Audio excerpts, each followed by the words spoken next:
Don't touch a thing. This is perfect. Welcome everyone to the Township of Verona regular town council meeting for July 7th, 2025. Madam Clerk.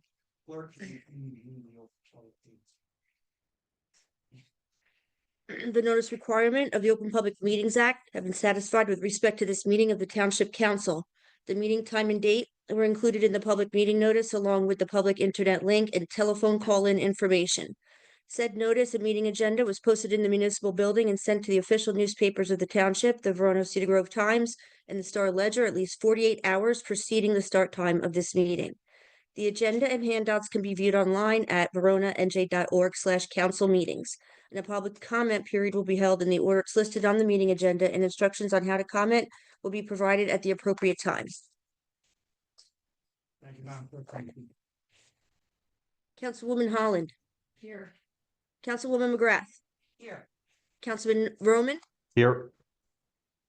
Deputy Mayor McAvoy. Here.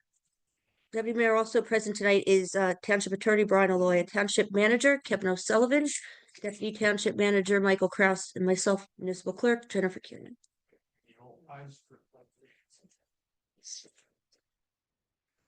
Pledge allegiance to the flag of the United States of America and to the republic for which it stands, one nation, under God, indivisible, with liberty and justice for all.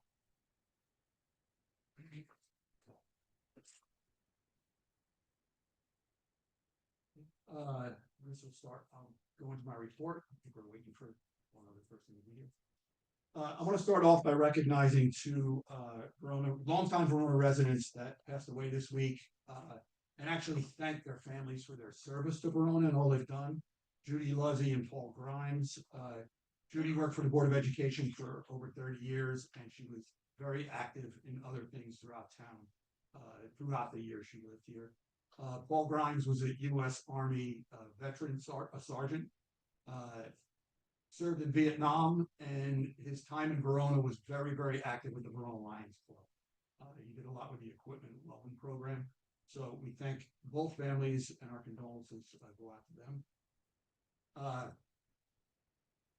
I'd like to thank the Verona Unico organization. They put a plaque up at Verona Community Pool for Jed Kraft, who happened to be a 1960 Verona High School graduate and a 1964 Tokyo Olympic gold medalist in the 200-meter backstroke. He was the first varsity swimming letter person in the town of Verona that graduated from high school. So I thank Verona Unico for doing that. Kind of long overdue, so we were very happy to see that. We had a historic preservation commission meeting, and we discussed the freight shed. I've been talking with the manager about getting a survey done for the freight shed. It is a designated historic site, so we will be hopefully moving it to onto Verona 100% on the Verona property, because it spans two separate properties there. This will all be funded by an organization that is committed to funds to do this and preserve this shed. I'd like to congratulate two of our officers, LaCrue and McGuire, for their promotions. I went to their promotion ceremony last week, and it's just great to attend these promotional ceremonies and just the chief reads through a list of all their accomplishments and what they do. It is just absolutely amazing. The education they go through and the groups that they are involved with. And it's time after time with every officer that we see going through that. This past Sunday, the Verona Chamber of Commerce partnered with the town of Verona and had a wellness fair at the community center. It was the first ever wellness fair, and it was very, very successful. I'd like to thank all the groups of people and the businesses that attended and supported this, and all the people that obviously attended it and thought it was a great idea.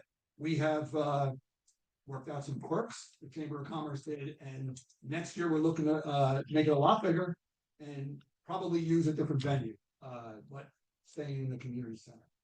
We can fit a lot more people there. I'd like to thank, we had our fireworks last Wednesday, thank all of our organizations, Public Works, our police department, rescue squad, fire department, I'm leaving a bunch of people out, the Verona Rec Department especially for setting it all up and thanking everybody for a safe fireworks display, especially for people that walk there. We have it's an event where I really like because a lot of people walk there. I do not. I usually walk around town, but I am on the opposite end of town, so I do drive there. But I do thank everybody, and it went very, very well. And I hope everybody had a very happy 4th of July weekend. That is all I have for this evening. I'm gonna turn this over to our town manager for his report and his. Thank you. I will quickly go through my report. I'll be happy to answer any questions, and I'll turn the meeting over to Boswell so they can provide their summary of their capital projects they've been working on. Some of the items that won't be discussed in the report, though, our primary clarifier pump station project is still moving forward. Construction is expected to really accelerate in September. We continue to meet with the design engineer for the UV disinfection system and the microscreen projects. We had another progress meeting earlier today. We should have our 60% design drawings by the end of this week. With Fairview Avenue drinking well, we should have a recommendation for award at the conclusion of the week, and we should have action at the July 21st meeting. The Claridge Drive pump station project is also awarded and working through submittals with the contractor. Construction is expected to pick up later this summer on that project and work through the winter months. Moving forward, there's a number of road paving projects listed in my report. I'm happy to answer questions on those. As far as some of the recreation projects, we have Everett Field, which is on tonight's agenda for award of resolution after the adoption of the bond ordinance. We have a number of initiatives that we're continuing to work with Sustainable Verona on, including some of our community engagement projects. We also have our community energy plan, which is kicking off this summer as well. And we will begin our discussions with the ESIP program in preparation of you for sometime later this summer. The Council Chambers Technology Project is one that we will be moving forward with later this summer. We'll start with Council Chambers first and then advance to the community center upgrades as well. There's a number of other facility projects. We have our roofing project for the community center, the annex, and the communication tower. That's going to be entering into design after tonight's meeting. We will have bid documents ready for this fall. And our town hall windows and repointing project continues to move forward. We have another progress meeting with the contractor scheduled for tomorrow.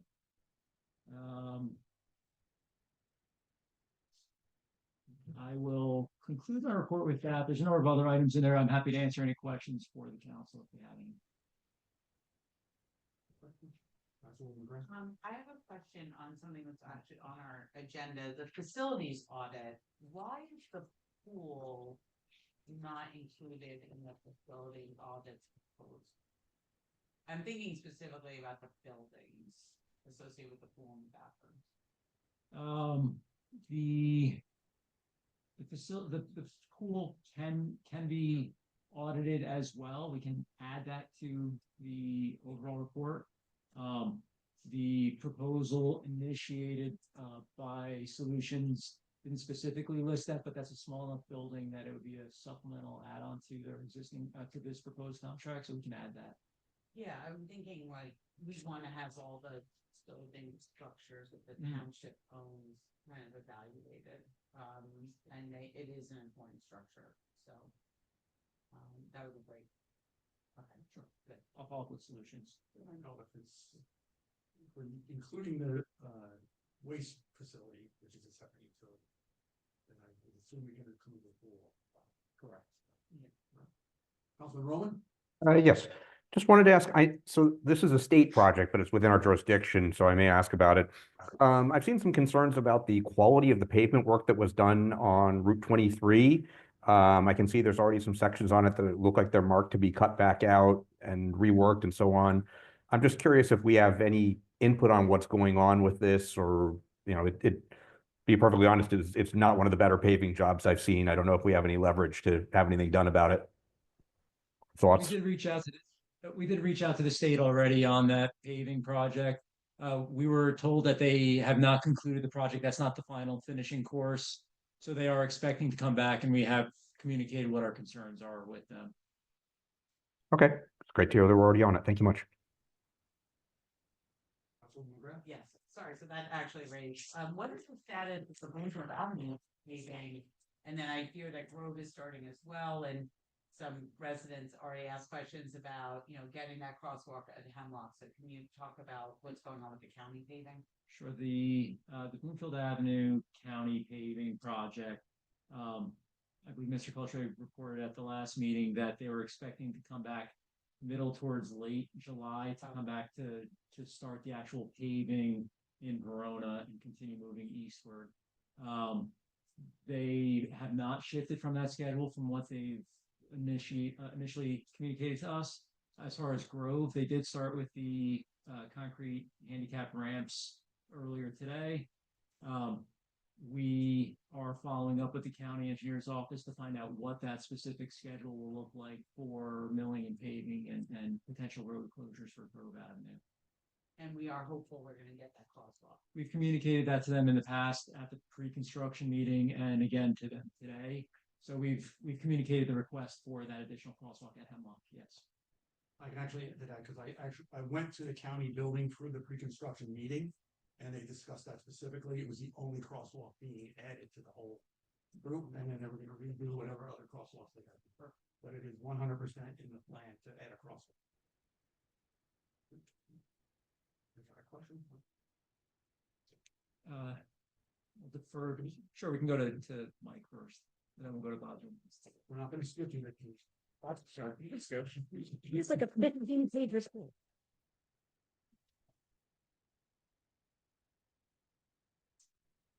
So I will also be brief, as Kevin had mentioned, window replacement is ongoing. The contractor has leave us complete all of the actual windows. They have some finishing touches to do, like putting trim back. As part of that, all of about $40,000 of expenses related to water intrusion, mold, lead paint have been sent to the JIF. We're awaiting reimbursement. They do have to calculate some of the deductibles because there are two separate claims that are open. The traffic flow changes at the community center have been in place for about 3 weeks. We haven't received any comments that I'm aware of. We are still looking for public safety telecommunicators, dispatchers, paratransit drivers, school crossing guards, and the director of community services job post has a closing date of July 11th. We received about 30 or 40 applications for those positions, and we'll be going through them this week to create a plan for interviews. We are still meeting with the OPEIU. Fairview Insurance is completing a wellness grant application in the amount of $10,000. We will use the funding to create kind of a point system to encourage employees to make healthier decisions. I believe part of the EMED application says you have to do things like get your annual physical, 2 dental cleanings a year, a biometric screening. All of that information is kept confidential, so the employees shouldn't have any fear of the town getting their personal information. Kevin and I have both been involved with community services at the pool quite extensively. Summer playground, I'm happy to report, has increased registration of about 20% according to recreation. We do expect a short-term increase in overtime there until the director's position is filled. And we are going through admins and account statuses, and we'll be meeting with department heads in the next week or so to go over where their budget stands at the point.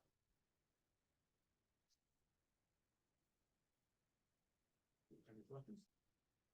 No? Okay. Mr. Henry, you have the floor. And now.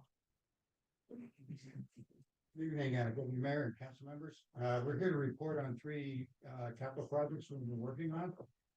The first is the smoke testing that we've done on the sewers in town. And Caitlin Barbero is our design engineer who's worked on the project extensively. I'm gonna turn the mic over to her just to she can explain what we did and where we're going. Hi, good evening, everyone. So as you mentioned, I'm here to talk a little bit more about the smoke testing that was done in Verona and answer any questions that you guys may have moving forward with this project. So as I'm sure many of you are aware, National Water Main went out last summer and they smoke tested the majority of the town. They then reported all of their summaries and their findings of. Yeah, I'm not sure what I did wrong this time. Oh, let me just check. It just worked fine, yeah.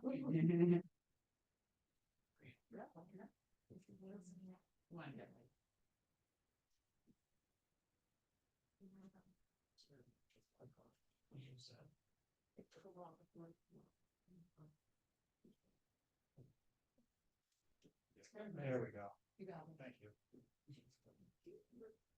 Don't count that as any IT stuff. Thank you, Madam Clerk. Thank you, Madam.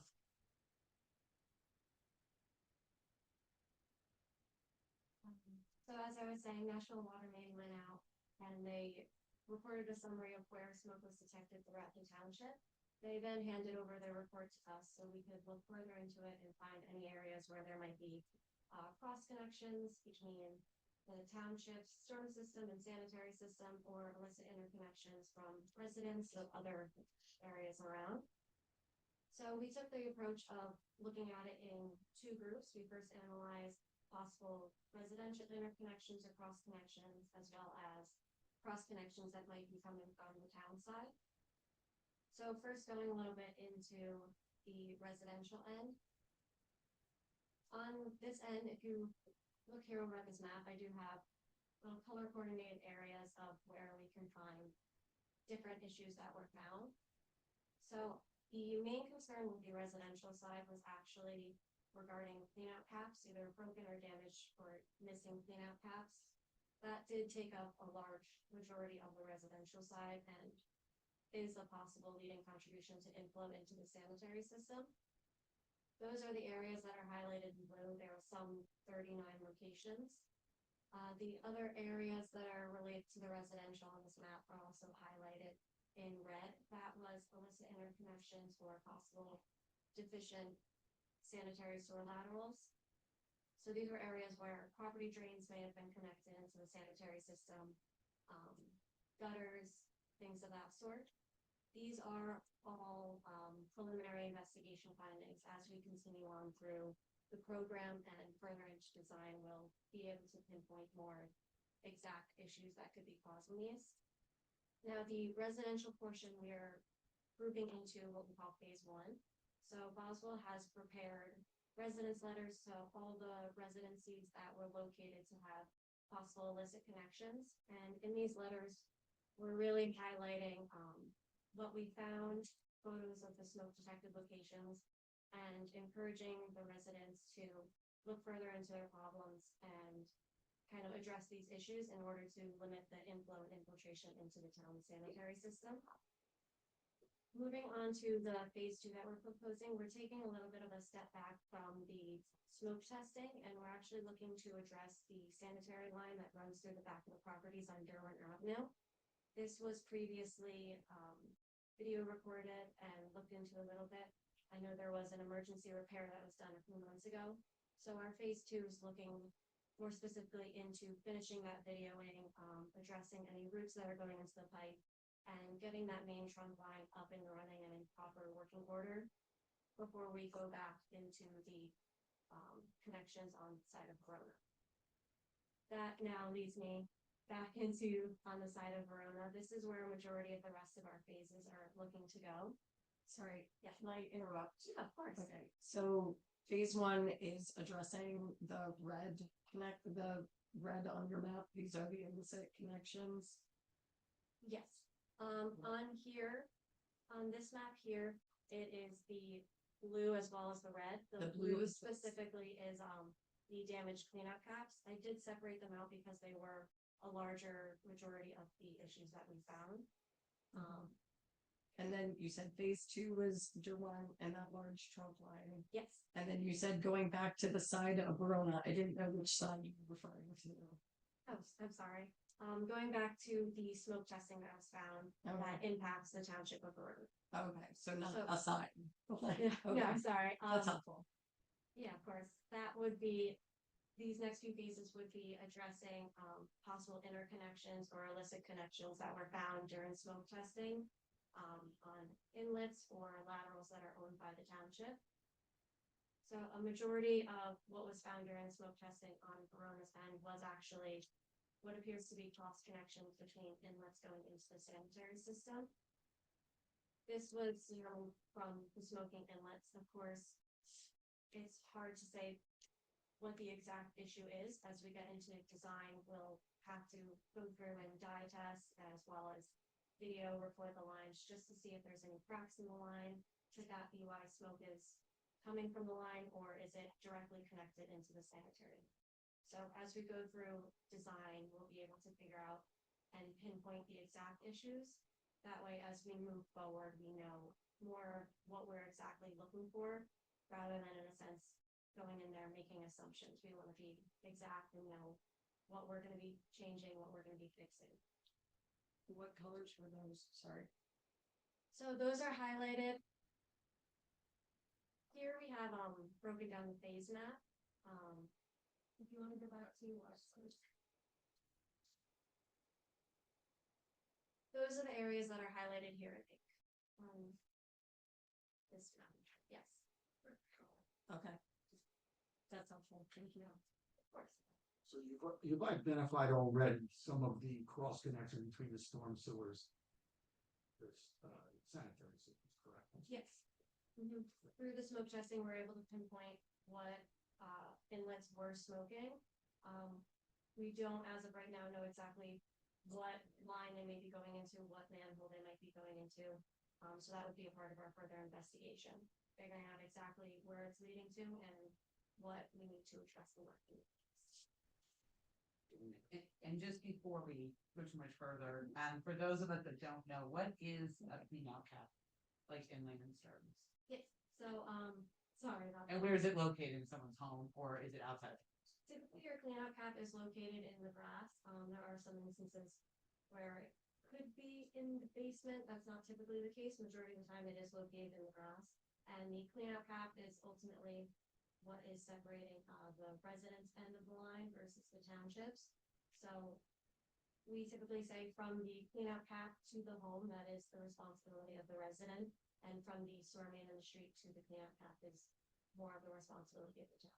So if they're broken or missing, what is like the average cost to a homeowner? Who repairs this? A plumber? A plumber. I just want to, just to clarify. In the town of Verona, you as a resident are responsible from the street connection Okay. inside the home. So most of the houses in Verona, we're talking 100 years old or 1950s, 60s even, there are no outside cleanouts. But the newer homes are required to have a clean out right at the foundation, and then every 50 feet, is it, or 100 feet?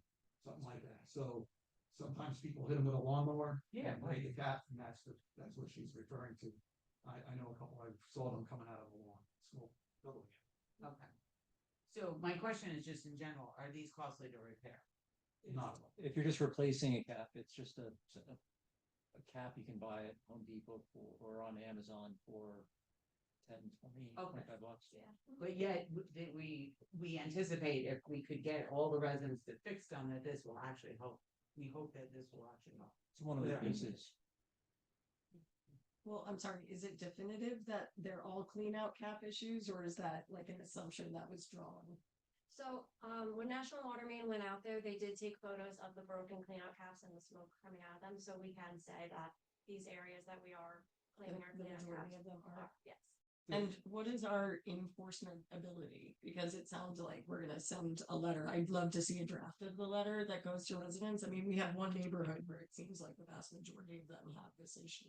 There's, I think, about 5 or 6 different versions of the letter that are drafted, depending upon what the finding was. Some of them had smoke coming out of the gutter line of the roof of their house, which is one letter, as opposed to a missing clean out cap, which is a different letter. Those final draft letters are, they're just going through final edits, but we'll circulate that to the council before they get mailed out. And then the plan of action would be for those residents that receive letters to address and then schedule to address those issues and schedule an inspection through the township. So it will be just putting together a list of property owners that have been identified and following up with them periodically if we've not heard from them. So that's the first step is notifying them now.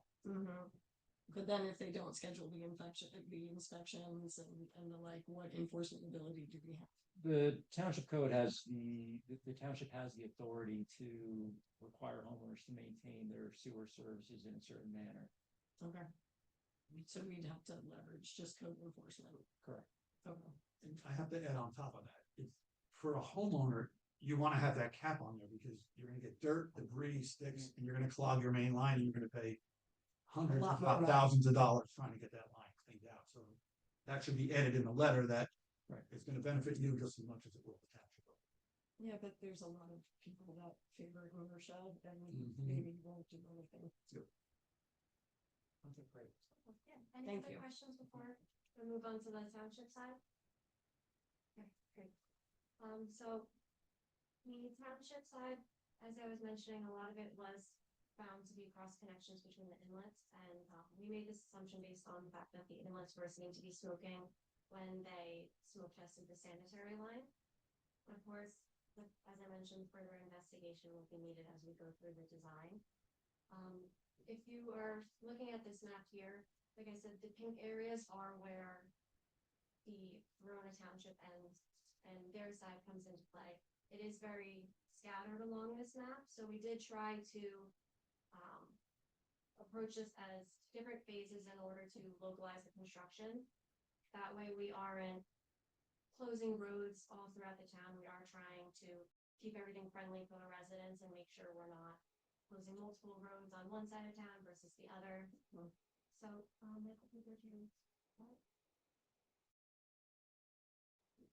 this is the phase map that we came up with. As you can see, it's difficult to contain everything to exactly one area, but we are trying to keep things within the same side of town. The red portion, of course, is a little more scattered. That is phase one, which addresses the residences, so those ones are a little bit more scattered. With other areas, you can see our purple phase, we are trying to keep it within that main area, and so on. When also considering how we are going to phase out and address these issues, we kept in mind the road program that Verona currently has in place, as well as the sewer rate study.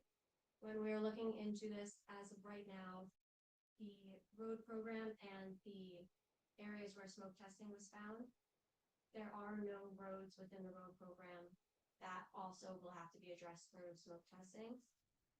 But of course, as the road program evolves, I know streets may be added, streets may move up or be pushed back.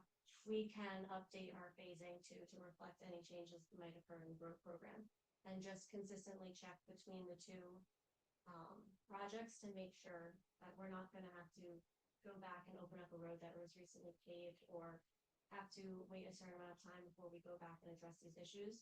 We're trying to do it in unison with the road program. As I mentioned, also localizing the roads and then staying within the sewer rate study that the township has come up with. Are there any questions regarding the municipality? Yes.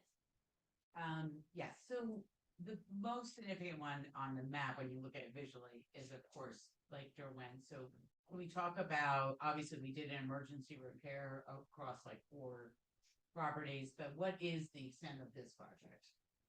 So, And like, what is happening? This seems like a very big project. yes, it is a very large stretch of pipe there.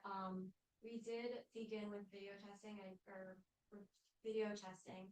The initial videos show that there are a lot of roots within the pipe, which will lead to us having to line the pipe. Some areas line manholes, line pipe. There were areas that showed the pipe was pegging a little bit, so it was getting a little sloshed down under the weight. Those might be areas where we would have to replace a whole line of pipe from manhole to manhole. But a majority of that issue was focused around the roots infiltrating the pipe.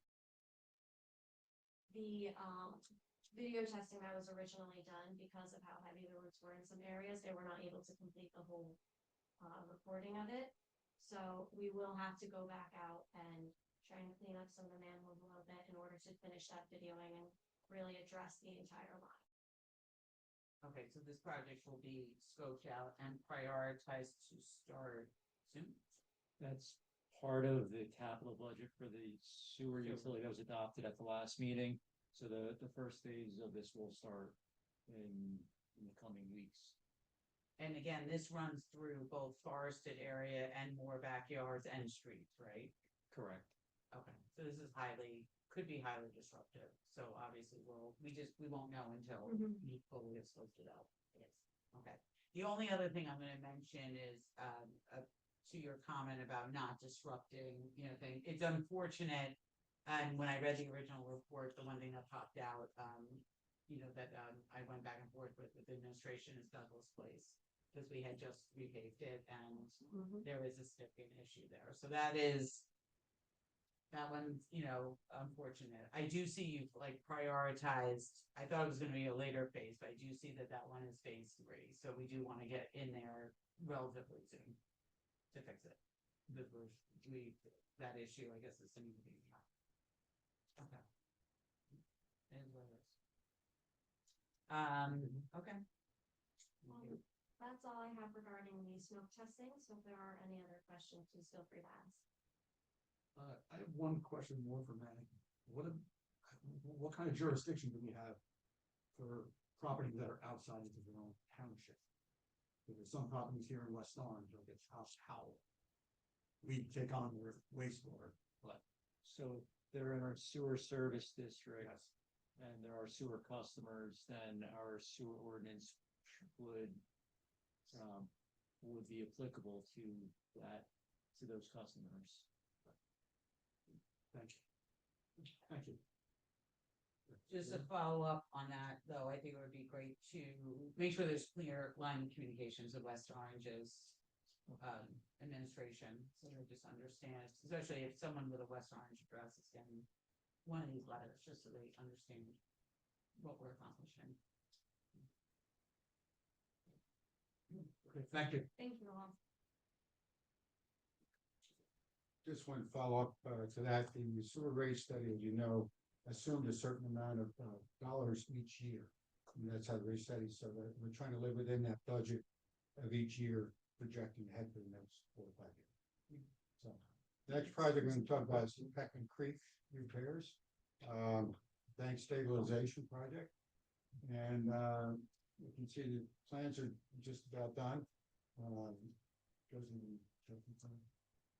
So this project, you know that the hurricane blew out the channel in the banks in this location.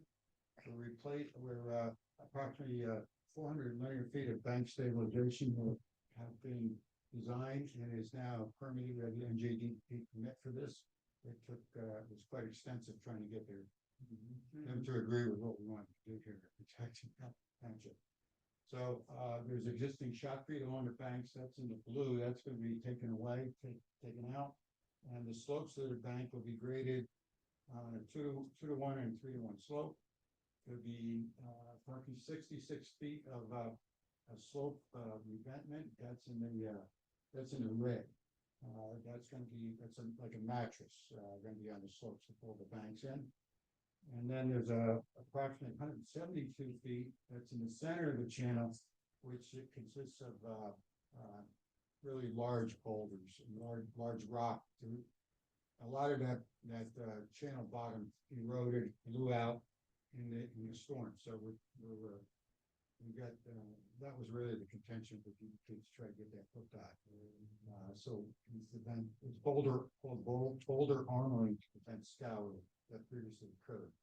And then after all the slopes are completed with the stone, there'll be, file retention plantings, on top of that. So on the top of, from the stone up to the top. The, estimated cost of construction is about $350,000. And we're finalizing the plans and hope to set a bid date next week. We'll have construction finalized. Any questions? I have, when this is completed, that area from the bridge down, how deep is the water? Are they gonna graduate it so that there's no depth there? Because I know at times they had problems with build up further down that would make that area like 3-4 feet deep. Well, part of the DEP permit is not to cause additional flooding downstream. So we had to do a lot of hydraulics to keep it at the original river bottom. And that's where, and part of that whole thing, you can see the large stones on the corner and the bottom, keep the slopes in place, but pretty much holding the same, what was originally blown out. So I'm gonna ask when you, can we raise that mic and yes, so you can decide if people are on. yeah. Zoom or So not. we're trying to maintain the original bottom of the slope, and part of the hydraulics is to prove that we are not flooding anybody downstream, which we were able to successfully do. Thank you. Councilwoman Brett? So in like layperson's terms, for the people who live, just a couple houses down on the Pathman, when this is done and we have another large event, significant rainfall, how does this improve their situations? Like, why are we doing this project basically as like for the public? Because this section experienced extreme soil erosion at the time of that storm. Yeah. And by smoothing this part of the channel out, it should help the flow further downstream. Okay. While we're not treating it downstream, we'll have to see how this treats it, and we'll have to go from there. But this should help the flow coming underneath the bridge, going downstream to stop erosion and hopefully continue it within the banks. Yeah, right, because that was one part of the problem with the storm. I Right. think we told residents too anecdotally that, when we got done with this bank stabilization process, which of course it was a lengthy approval process with the DOT, which is one of our learnings, that, again, because they've had a lot of erosion on their properties, they've lost, feet off their properties, like about rebuilding, like giving them a roadmap so that they can apply to rebuild some of their property. Yes, with the DP. we can look at that next phase of the project that we got. Yeah, Yeah, I'm not prepared to address that, but let's get this section going and then we Yeah. can see and see what it does. what we can do to provide guidance to residents afterwards. Yeah, okay, great. Thank you. Councilwoman, any questions? Councilman Roman, any questions? No questions. I'm good. Thank you very much. The final project is a Lakeside Avenue parking lot, which recently purchased from Our Lady of the Lake Church. The parking lot will have a total of 83 parking spaces, 4 handicap spaces, 6 electrical vehicle charging stations, 19 oversized and 54 standard parking spaces.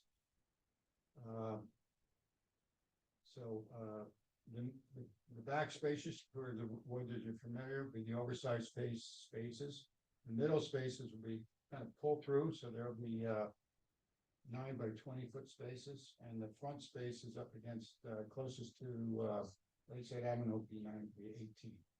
And this project is probably within several weeks will be ready to go out to construction. By the end of the month, we're ready finishing up the electrical design and the coordination with the EV chargers and lighting. Yes, sir. The chargers, are they gonna be the superchargers? I don't believe so. I thought that was our discussion. I thought that there were gonna be fast chargers, Okay, yeah. I haven't been involved with electrical. but- They are a big draw. Okay, People are gonna charge, you're gonna wanna. Yeah. If it's 45 minute an hour to charge your whole vehicle, Okay. and that's gonna bring, we're using this to bring people to the center of town. It's gonna and be we'll, a big draw. we'll make sure that's in. Thank you. Council. I just for the record, just to remind the public that maybe listening to this recording or otherwise available, this is partially being funded by a grant from the state of New Jersey, right? Or like That- the acquisition of the property. That's correct. The township received a $1 million grant for the acquisition of this property through the New Jersey Economic Development Authority. And part of it is because of its proximity to transit and those other aspects. Yes, it was because of its proximity to the Verona Town Center and transit. Okay, from downtown. Okay. Yes. Councilwoman McGrath? Thank you. So I wanted to just talk a little bit, there are a lot of trees in the front of the property, so can you just address the walkway, the pedestrian walkway that's going through, and why it was designed that way? It was a handicap accessible walkway, so has to have a certain 1 on 12 slope. The majority of the existing trees are scrub trees, which will be cleared out, and we're gonna have plantings in accordance with the town ordinance, tree planting selections will be replanted there. Okay, and I know our shade tree commission will be involved in those conversations as our chairwoman is here, so. I know some of the trees are not of great quality, but others may want to be saved, so I know we'll do our best. We are working on. I guess I do have a follow-up question. Councilwoman Holland? Thank you. They are trees, right? Because right now, there's a lot of shrubbery that kind of like overhangs onto the sidewalk and it's quite messy and it actually creates issues with walking there at times. So it's all going to be trees. Is that what we're envisioning? And grass from the way it's presented? Yeah, well, we're gonna put all new sidewalk along the front of it, and we'll create a landscape, with between the parking lot, there's a slope there, as you know, between the parking lot and the, sidewalk, we'll have some trees and we'll put some shrubs in.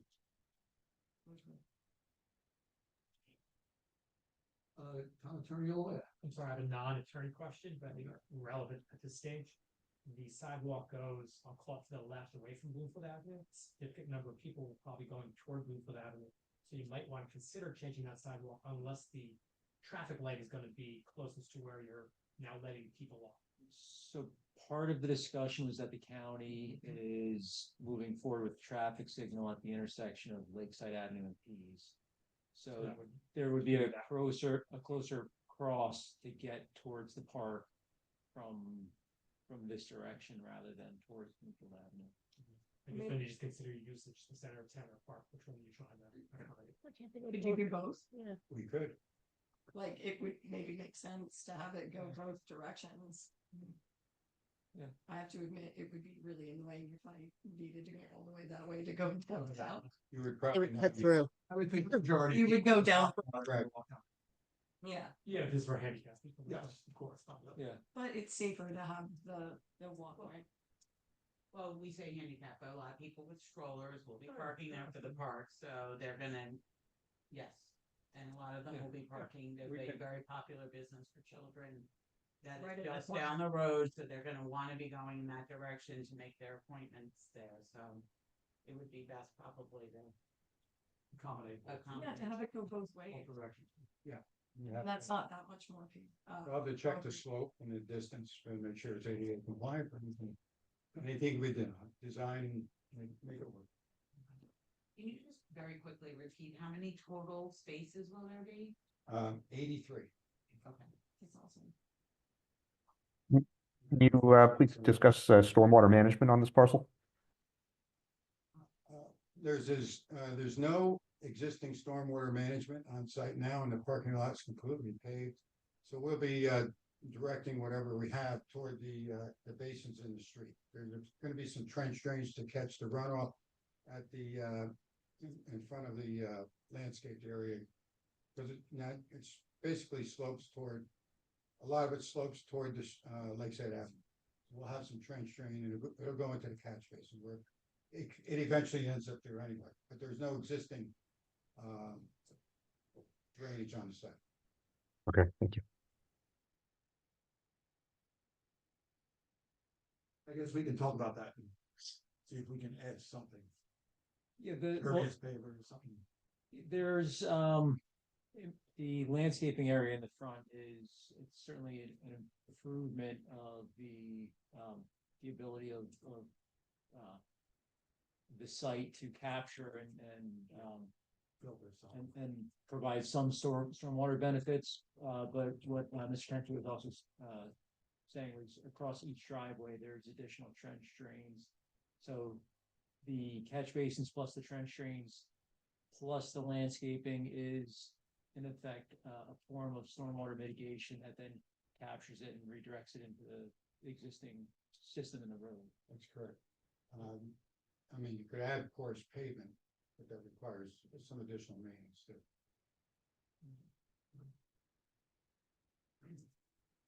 Thank you. Questions? All good? Thank you all. Glad to be here. Thank you.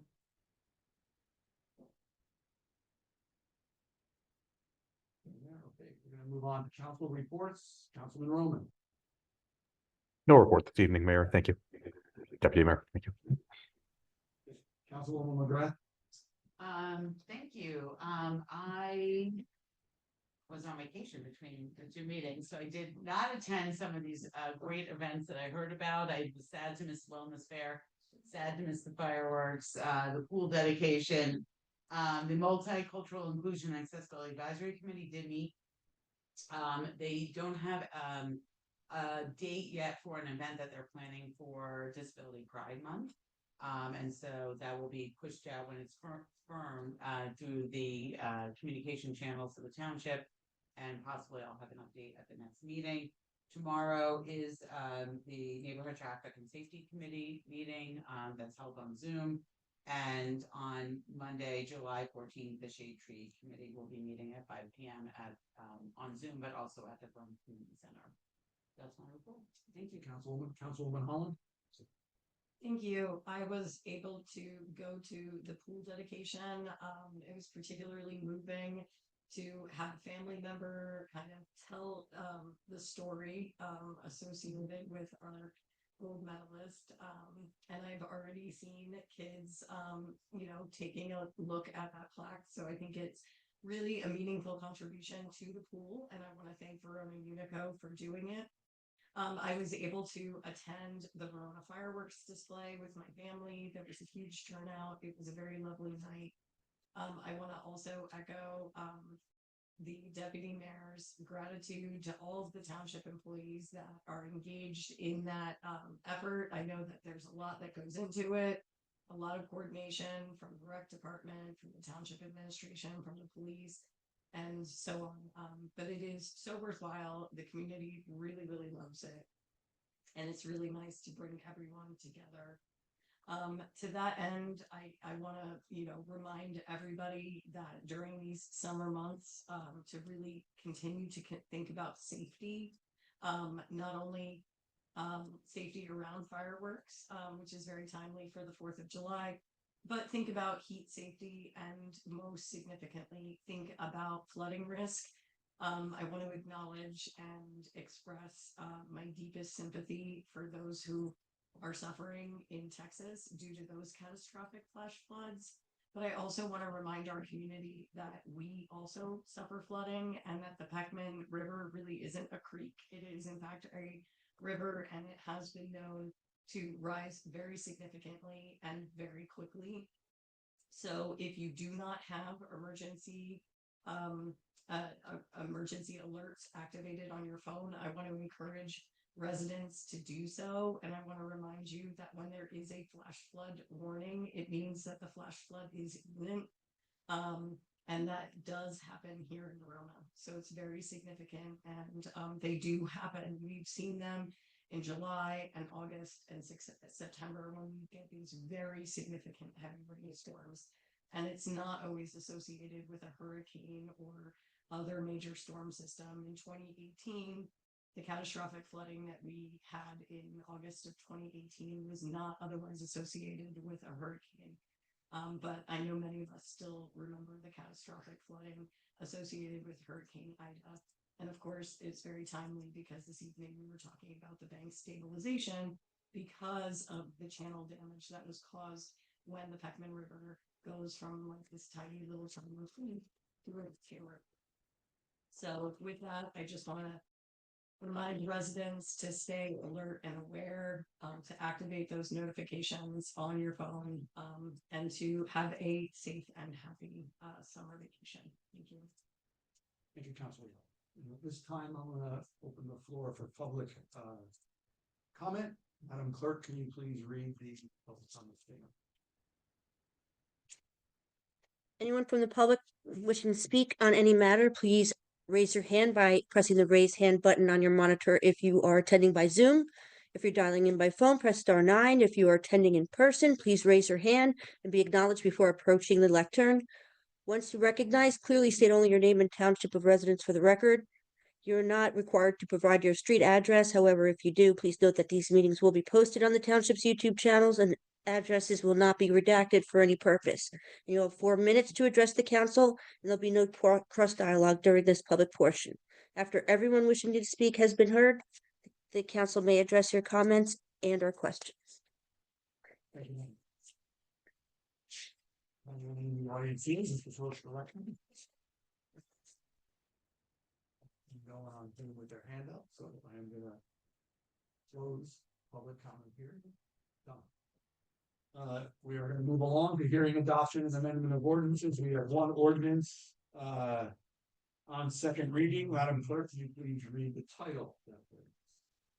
Bond ordinance providing for various capital improvements in and by the Township of Verona in the County of Essex, New Jersey, appropriating $10,031,500, therefore including $332,656 New Jersey Department of Transportation grant, a $750,000 Jake's Law grant, a $100,000 Community Development Block grant, and a $317,712 Community Development Block grant, and authorizing the issuance of $9,793,500 bond notes of the township to finance part of the cost thereof. Thank you, Madam Clerk. Can someone move this? So moved. Moved by Councilwoman McGrath, seconded by Councilwoman Powell. At this time, I'm going to open public hearing of this ordinance. Anybody would like to comment? The same rule.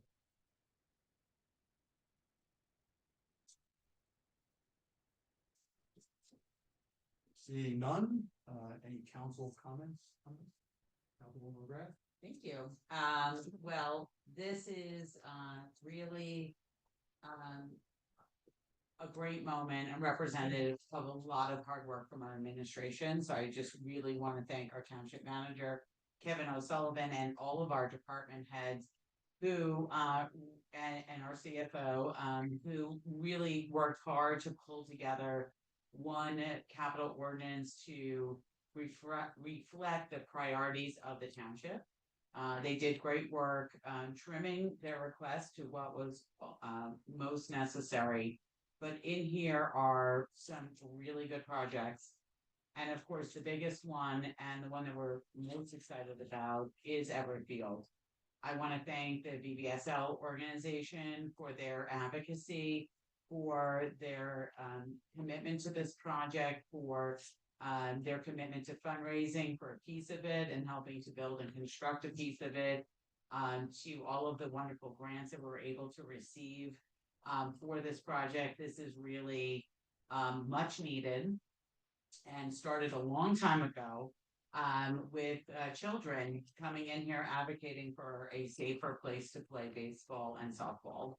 I am going to be so excited for opening day next year when this field is redone. I think we saw with the pickleball courts that when we invest in our infrastructure, especially our recreation infrastructure, the public really appreciates it.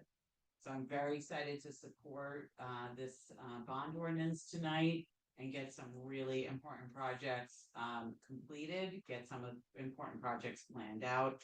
And we're really making progress, and I'm very proud of this governing body, and I really am thankful to the administration.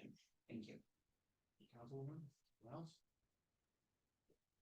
I will, quick comment, I agree with some of those statements. There is, for the public looking at this, it's not just $10 million. There's a lot of different things in here that we constantly get calls about and asked about and texts and emails about, even during meetings, as we did tonight, about audio in here. So this ordinance will address a lot of those questions, comments, and problems that have been existing over the last couple of years. So I look forward to saying yes to this. And also, Everfield is almost 40% of this and needed. I look forward to that getting moved forward and done by next year also. So thank the administration and everybody that helped out with this.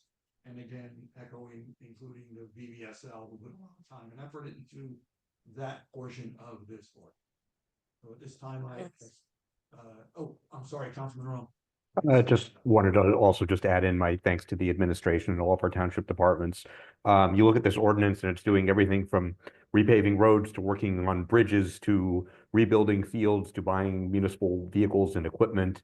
And we're getting a lot for what we're spending here. I know that there was a comprehensive effort to go back through and optimize this for best value to the taxpayer.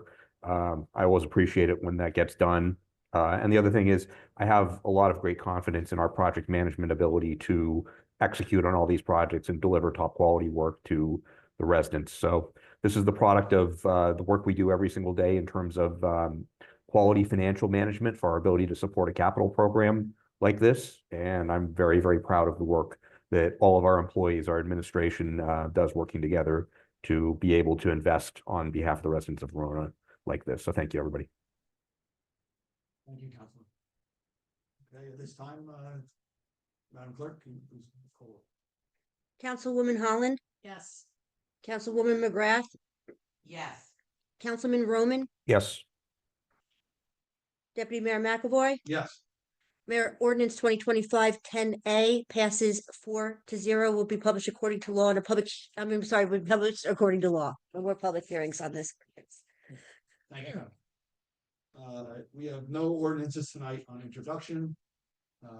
Next up, we have our consent agenda. We have 2 sets of meeting minutes from June 9th, 2025 and June 23rd, 2025. Does anybody have any changes or revisions to the minutes? Seeing none. Anybody like to move consent agenda? So moved by Councilwoman McGrath. I'll second it. Seconded by Councilman Rowe. At this time, I will open up for public comment on the consent agenda. Again, the same rules apply. And seeing no one on Zoom and no one in the audience here, I will close public comment on the consent agenda. Any comments from council members? Councilwoman McGrath? Yes, so I want to thank the administration. I had a bunch of questions about the Green Acres document. I think they found a small typo in one of the addresses for the Grove Street Park. But ultimately, if we just think about big picture, can you explain for the public, what are we doing here, and where does this? How much money are we getting for Green Acres? When may we expect it, and where does it go? Sure. The resolution, the first resolution on consent agenda is an enabling resolution. It is a project agreement resolution between Green Acres and the Township of Verona, by which Green Acres will be reimbursing the township approximately $1.9 million of $1.9 million for open space property previously acquired by the township through the Green Acres program. It's a 50% reimbursement process. They'll be reimbursing for the properties acquired at the end of Commerce Court and the Mount Prospect properties. The township did receive an additional award announcement this year for an additional $1 million. Each year, the township receives approximately $500,000 to $700,000 in grants through Green Acres for reimbursement of those properties up until we receive the full 50% reimbursement. This past year, we were fortunate enough to receive an additional $1 million grant award. That additional $1 million is not included in this grant agreement. The state hasn't enacted that grant agreement at this date yet, but that'll be subject to another resolution at a later date. The money, when it's received, it will go into the township's open space trust and will be used to offset either existing debt or other expenses through the trust. Great, thank you. And then also, just to point out on number resolution 13, entering into the interlocal purchasing system cooperative, you indicated in our exchange that will help us possibly purchase new AV equipment. Sure. This particular cooperative, it's one of several cooperatives that the township will be a member of. We are members of several other cooperative purchasing agreements. Through this particular cooperative, there are a number of contracts that the township can avail themselves of. It's a faster and more efficient process to compared to public bidding, but it does allow us to enter into a timely agreement for upgrades to the technology in council chambers here. Yes, that's great. Thank you. Council, and I did have questions on L9. I thank the township manager for answering these questions. I believe the facilities audit is something we should automatically do every 5 or so years, just so we're on track and keeping up on the maintenance of it, and having it all on one page is a great idea. I want to note that this also consent agenda also has the list of raffle and bingo reports from our clerk. And at this time, does anybody have any questions on that part of it also? Seeing none, Madam Clerk, can you please call the roll? Oh, did you do public comment?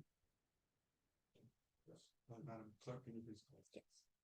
Councilwoman Holland, Yes. Councilwoman McGrath, Yes. Councilman Roman, Yes. Yes. Deputy Mayor McAvoy. Yes. Deputy Mayor, resolutions L1 through L16 will be numbered 149 through and including 164. Addendums. Any new or unfinished business? Councilwoman Holland? Yes. I have 2 items that I would like to bring up. The first is very quick. We've received various communications from the Recreation Advisory Committee. There's interest in hearing from the council about those recommendations. I would very much welcome a discussion from the administration, perhaps at the August meeting, about some of those recommendations. I think it would be very worthwhile for this council to discuss some of what was presented by the Rec Advisory Committee. They've put a lot of effort into those recommendations. Second of all, I want to acknowledge the statement by the mayor at the last meeting about holding a special meeting to discuss the emergency services building. That has been scheduled, my understanding is for August 13th as a virtual meeting. I would, in advance of that August 13th meeting, I would like to get a lot more clarity about the expectations for that meeting. Is this just an open discussion, or are we intended to be voting at that meeting? I would like to get clarity about who can participate in that meeting based on, proximity of the property or roles in emergency services. I would like to get an understanding of what votes are necessary to move forward with the funding of this project. And I would like a comprehensive document that establishes what are the requirements for the building. Because it's been said repeatedly that there are certain requirements. I would really like that to be stated in a comprehensive document so that we can identify what are the requirements and what are the guidelines, or recommendations. Because I'm not sure everything that's currently included in the building is in fact required to be included in the building. I think some of it is in addition to the requirements, which it's fine, and I do think it's understandable to go above minimum requirements, but I think the public has an obligation to know that. I also want to state my dismay at the timing of this meeting. I think holding a discussion about such an important building in the middle of the summer is very unfortunate. Like, even a virtual meeting, which could accommodate more people on August 13th, is highly inconvenient for the vast majority of the town.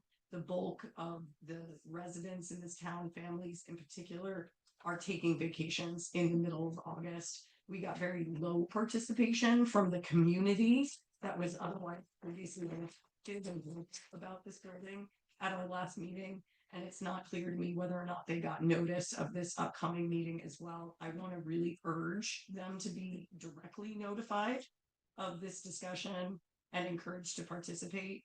And if we are going to have this meeting in the middle of summer, I would welcome an opportunity for the township to be notifying the residents and allowing a public comment period that goes at least into mid-September to allow for the public to comment on this. It's a $40 million building as it's currently proposed. And I think that's very, very significant to our community. And I think the residents want to have a lot of input. We did have a public meeting about it previously, and we did get a lot of resident engagement.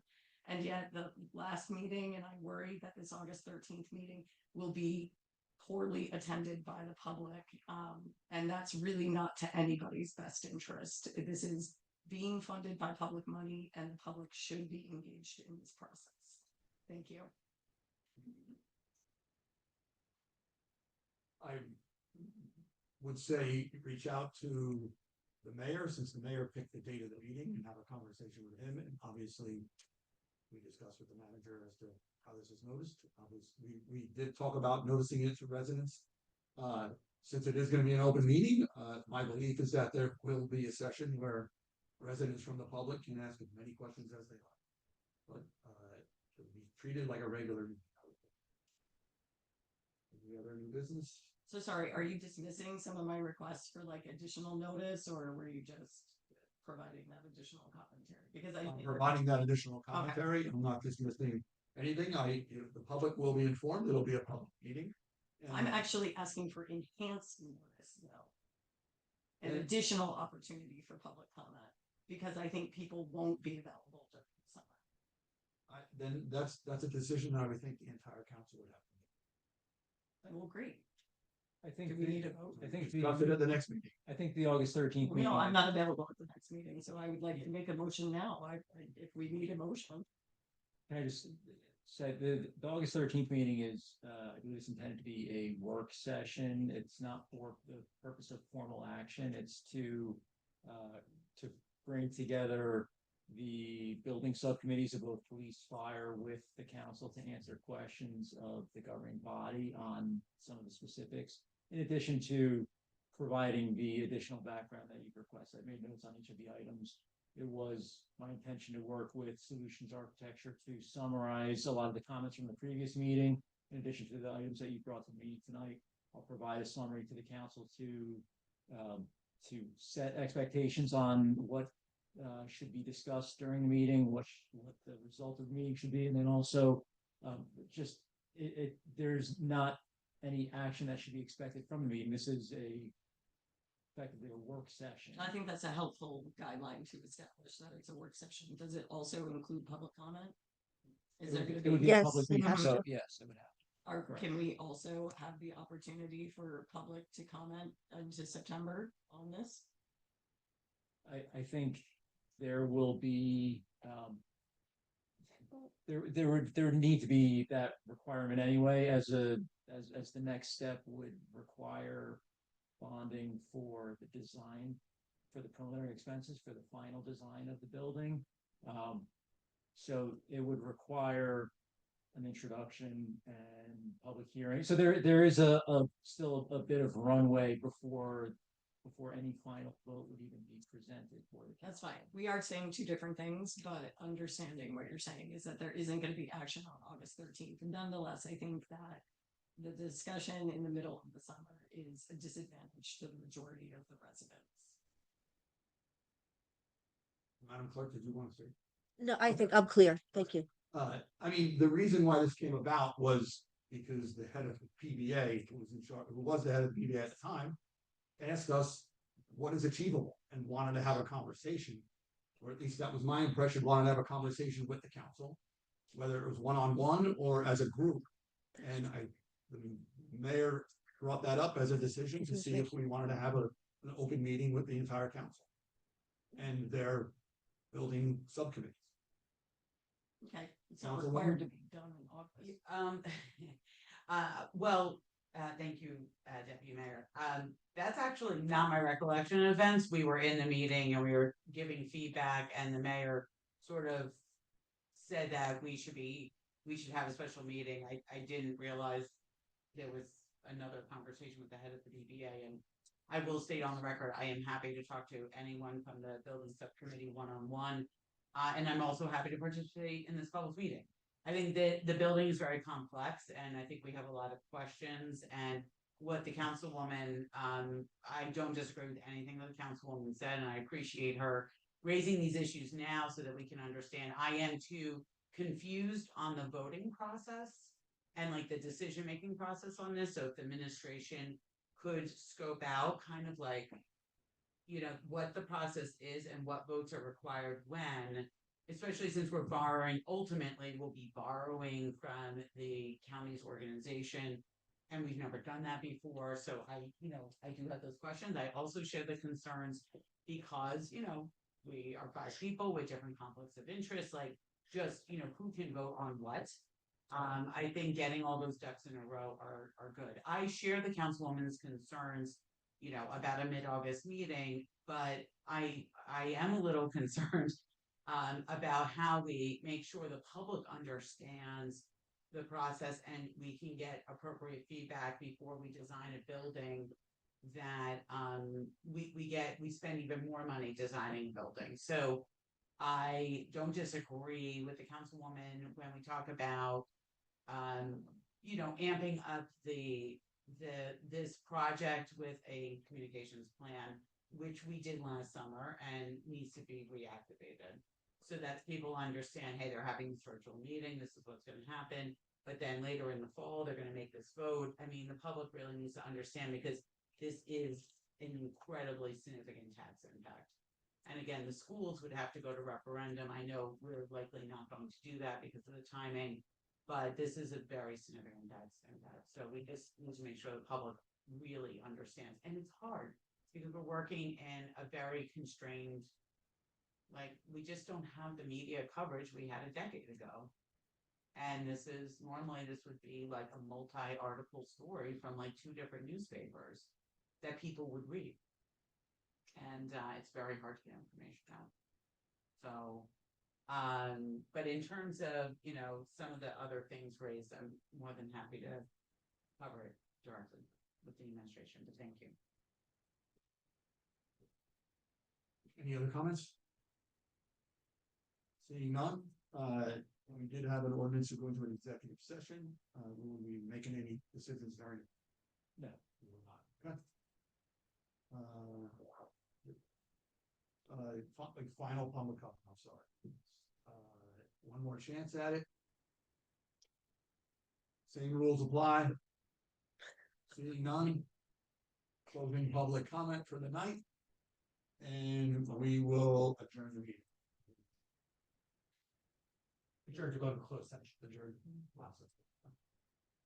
That's it. But I'm pretty scared. Thanks for coming, Carol. I'm not going to show out anybody this time. Sorry about that.